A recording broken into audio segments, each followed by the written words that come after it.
on this episode of Pawn Stars. One of my regular customers brought in a mace he says is from the 1500s. But he's got no paperwork, and I have no idea if it's legit. I like it, but I would like someone to look at it that knows a little bit more than I do. So I'm gonna call my buddy Craig. Oh, no. Can we just do a deal? We don't need Craig, do we? This guy and Craig disagree on price a lot. Both of them know a lot about weapons, but I always have to side with the guy not trying to get a lot of money out of me. Nice to see you. Yeah, good to see you, too. Nice. Pretty amazing, though. I'm assuming it's an old mace. I don't know if this is 200 years old. I don't know if this is 600 years old. Very interesting. I will tell you, when you look at a piece of armor or a weapon like this, there's always going to be a chance that it's a very well-made Victorian-era reproduction. So, is this one of those, or is it a weapon? The number one thing to look at is that this is hollow. You can tell, it's not solid. And why is that? Okay? A heavier weapon you'd think is a better weapon, but no. A weapon you can swing faster is a better weapon. That's why big swords, medieval swords, are light. Because the faster you can swing a weapon, the more damage it's gonna do. It's physics.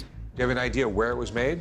It's probably Italian or Spanish, and I don't think you're gonna find a proof mark of any kind here, because remember, this was mass-produced.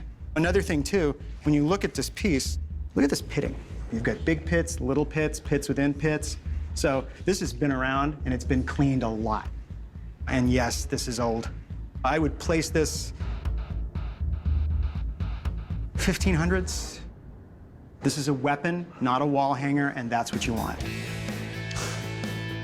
We agree for once. Are we gonna like bury the hatchet and go clubbing? So what's it worth?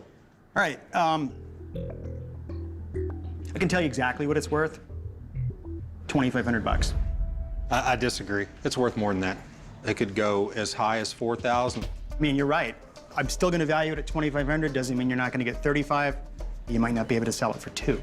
It does display really well. It's a nice piece. Here's the real story. Craig's not coming in to help me make money. He's there representing the pawn shop. You know, what's the difference? I show up with my friend, he says it's worth $5 grand? Okay.